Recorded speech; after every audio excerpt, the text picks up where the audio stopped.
Sitting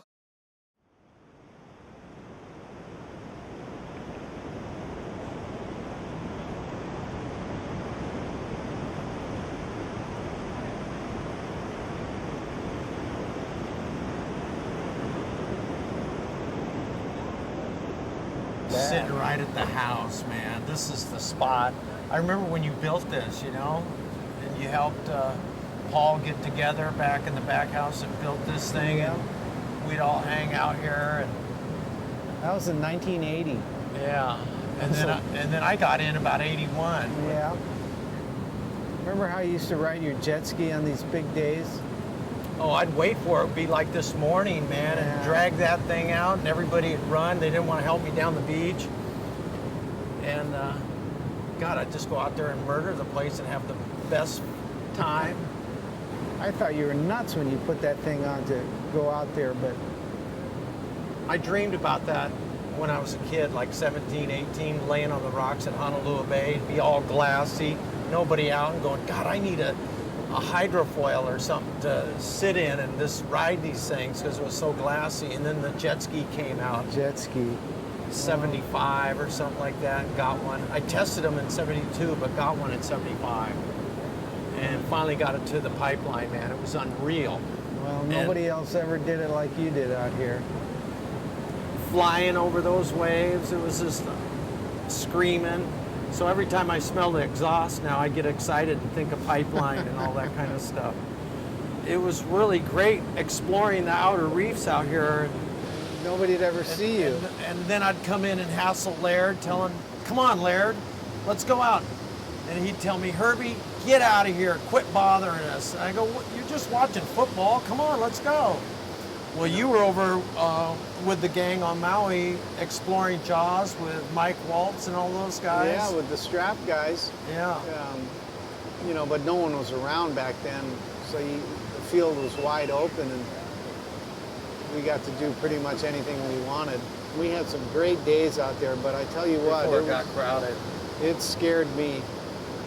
I was over there taking pictures outside, man, and it scared me to sit there.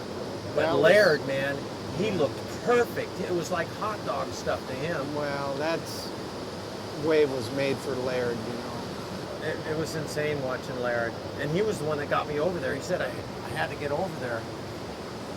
So when this is giant out here, closed out, that's where you head. Yeah. I thought it was Honolulu, but, you know, now it's Jaws.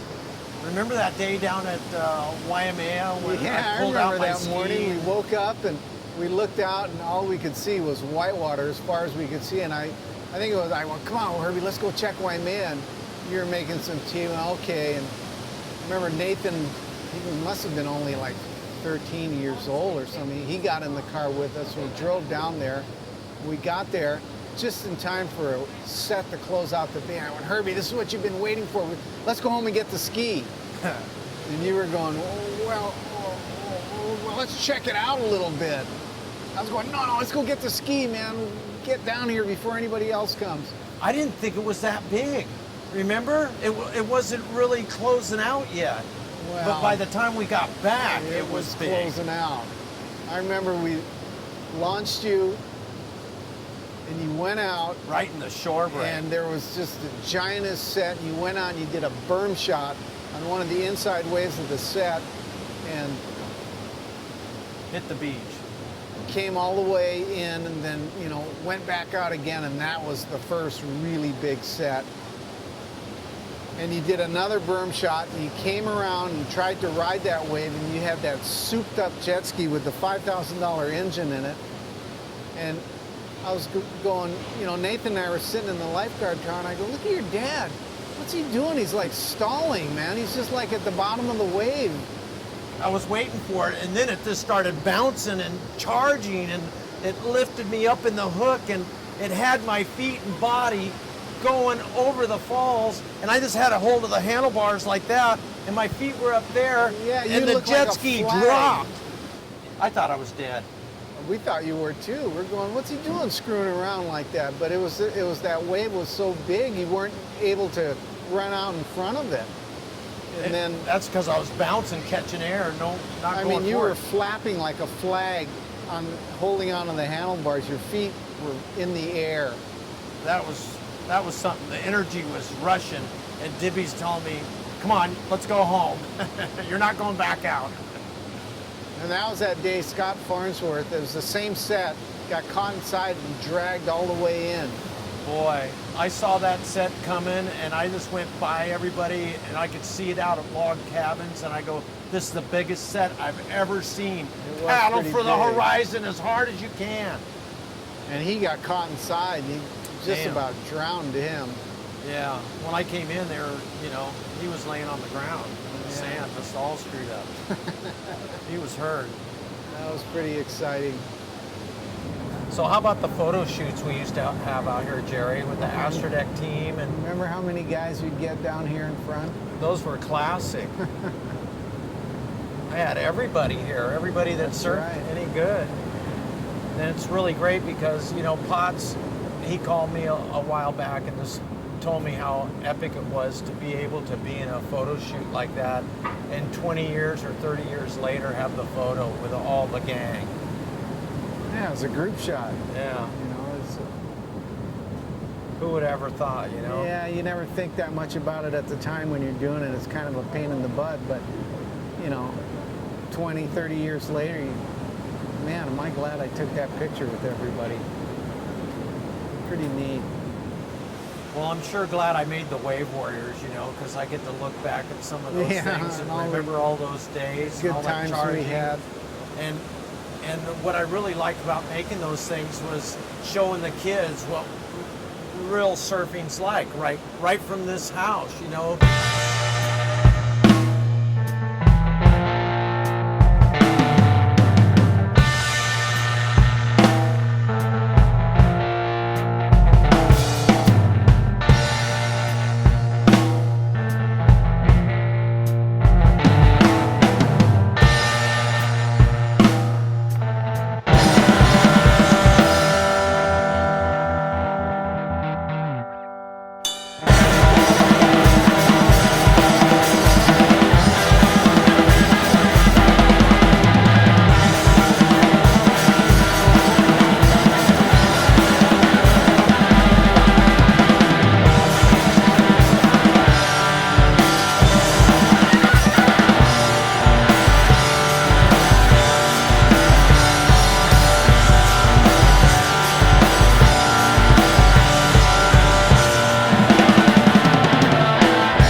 Hi, I'm Hervie Fletcher, the inventor of Astrodeck and the tail patch, arch bar, and kicktail. And here we have a new pad, Nathan Fletcher pad. It has double edges here to catch your foot and holes to stick your toes into. And it's really beautiful because you get this 45 to vert kick. Man, you can lay your foot against that thing and really apply a lot of pressure. And it's light with all these holes to make it super light and not add any weight. Astrodeck. All right.